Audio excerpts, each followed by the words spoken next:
여러분 안녕하세요. 매해 연말이 되면 다음의 트렌드를 예측하는 트렌드 코리아의 분석에 대해 관심이 집중됩니다. 2025년 트렌드 키워드 10개가 발표되었는데요. 다음과 같습니다. 옴니부어, 아보화, 토핑 경제, 페이스테크, 무해력, 그라데이션 K, 물성 매력, 기후 감수성, 공진화 전략, 원포인트업입니다. 옴니부어는 잡식성이라는 의미로 다양한 분야에 관심을 가지는 소비자를 말합니다. 여러 가지를 섞어서 즐기며 자신의 소비 스타일을 만들어가는 소비자들이 많아지고 있다는 의미입니다. 아부아는 아주 보통의 하루를 줄인 말입니다. 큰 목표를 향해 애쓰며 살아가는 것보다 무탈한 하루하루를 잘 보내는 것이 가치 있는 삶이라고 생각하는 사람이 많아지고 있다는 것입니다.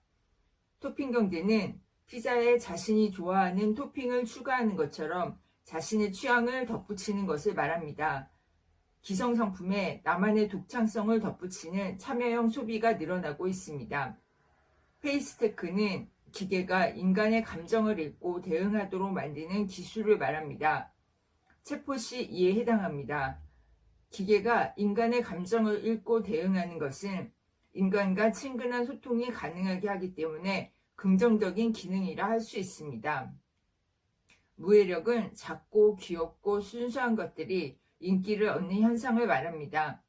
작고 귀엽고 순수한 것들은 치열하고 스트레스가 가득한 세상에서 위안을 줍니다. 귀여운 푸바오와 같은 판다들이 큰 인기를 끄는 이유도 바로 이런 이유 때문일 것입니다. 그라데이션 K는 세계가 글로벌화 되어 감에 따라 한국 문화가 다문화 사회로 점점 변하고 있음을 말합니다. 실제로 예전에 비해 한국에도 외국인과 외국 문화의 비중이 점점 높아져 가고 있습니다. 또 우리나라의 문화도 점점 세계로 퍼져나가고 있습니다. 한강 작가의 노벨 문학상 수상도 그 예라고 할 수 있을 것입니다. 이렇게 세계의 문화가 점점 섞임에 따라 다양한 문화를 받아들이고 이해하는 것이 자연스러운 현상이 될 것입니다. 물성 매력은 디지털 시대에 직접 보고 만지고 느끼는 체험에 대한 요구가 더 커지는 것을 말합니다. 직접 경험하는 것이 더 큰 만족감을 주기 때문입니다. 요즘 팝업 스토어가 대세가 된 것도 이러한 흐름의 일환일 것입니다. 기후 감수성은 기후위기가 점점 현실화됨에 따라 기후 문제에 관심을 갖고 적극적으로 대응하는 태도를 말합니다. 이제 기후위기와 환경오염은 지구의 생존에 직결된 문제로 기업이나 소비자 모두 그 해결을 위한 솔루션에 적극적으로 동참하고 실천하는 자세가 필요한 때입니다. 공진화 전략은 서로 협력해 함께 성장하는 전략을 말합니다.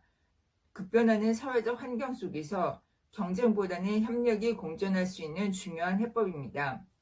원포인트업은 작은 목표들을 하나씩 이루어가며 조금씩 성장하는 것을 말합니다. 남들과 비교하지 말고 자신에게 맞는 작은 목표들을 세우고 그것을 하나씩 이루며 성취감을 느끼다 보면 앞으로 조금씩 나아가고 있는 자신을 발견할 수 있을 것입니다. 전체적인 내용을 보면 앞으로의 트렌드는 남들과 비교하고 경쟁하기보다 자신의 개성을 살리고 자신에게 맞는 속도로 삶을 살아가는 방식이 보편화될 거라는 사실을 엿볼 수 있습니다. 논어에서도 자신에게 맞는 목표를 세우고 자신의 길을 걸어가는 내용을 다시 볼 수 있는데요. 그 한편의 내용을 하루 한 장 삶에 새기는 논어를 통해 살펴보겠습니다. 8일 제16장에서는 다음과 같이 말합니다. 공자가 활 쏘기의 도에 대해 말했다. 활을 쏠 때 표적의 가죽을 뚫는 것을 중요시하지 않는 이유는 활 쏘는 사람의 힘이 동등하지 않기 때문이다. 이것이 선조들의 활을 쏘는 도다. 활은 사냥이나 전쟁과 같은 상황에서는 명중시키는 정확성과 목표물을 꿰뚫는 힘이 필요합니다. 그러나 몸과 마음을 수행하는 활쏘기에서 중요한 것은 목표에 명중하는 정확성이지 가죽을 꿰뚫는 힘의 세기가 아닙니다. 공자가 살던 당시의 시대상은 주나라가 쇠락하고 예가 무너져 각국이 세력을 확장하려는 목적으로 전쟁이 빈번하게 일어났습니다. 그에 따라 활 속에서도 관역을 꿰뚫을 수 있는지 그 힘의 세기를 중시했습니다. 그래서 공자가 그러한 사회적 분위기를 탄식하며 선조들의 활 속의 도에 대해 말하고 있습니다. 우리는 경쟁에 매몰되면 본래의 목적을 쉽게 잃어버립니다. 활 속의 목적은 원래 관역의 집중에 있지만 경쟁이 과열되면 활 쏘기가 관역을 뚫는지 아닌지의 힘자랑으로 변질됩니다. 우리의 삶도 마찬가지입니다. 활을 쏘는 사람들의 힘이 저마다 다르듯이 우리는 저마다 다른 성향과 능력을 갖고 태어납니다. 그래서 자신에게 맞는 인생의 속도와 방향이 각각 다릅니다. 그런데 현대는 무한 경쟁과 속도의 시대이기에 우리는 어렸을 때부터 경쟁의 장으로 내몰리며 자신의 길과 속도대로 달리기보다 사회가 만들어 놓은 길을 따라 다 같이 질주하며 내달립니다. 이렇게 되면 그 길이 자신에게 맞는 길인지 돌아볼 시간적 여유가 없어 자신에게 맞지 않는 길이어도 그냥 그 길을 따라가기만 합니다. 그러면 결과적으로 완전히 잘못된 목적지에 도착하게 됩니다. 원래 삶은 자신을 완성해가는 과정이지만 남들과의 경쟁에 매몰되다 보면 진정한 목적을 잊어버리고 앞서야 한다는 속도에 대한 강박으로 인해 가장 중요한 삶의 올바른 방향을 잃어버리게 됩니다. 활 속에서 가장 중요한 것은 정밀함과 집중력입니다. 정밀함과 집중력의 수준이 높을수록 활의 관역에 명중하게 됩니다.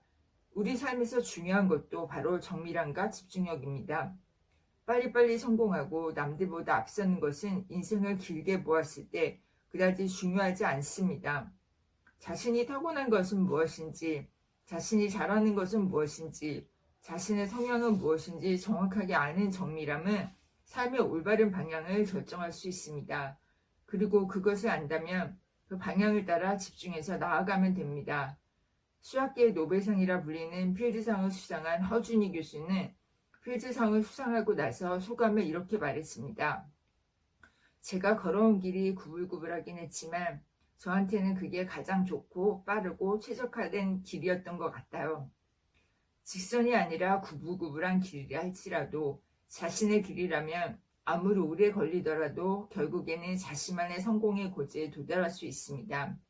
맞지 않는 길, 잘못된 길을 빠르게 달리는 것보다 자신에게 맞는 방향을 정확하게 찾아 그 길을 최선을 다해 걸어가는 것이 성공적인 삶이 될 것입니다.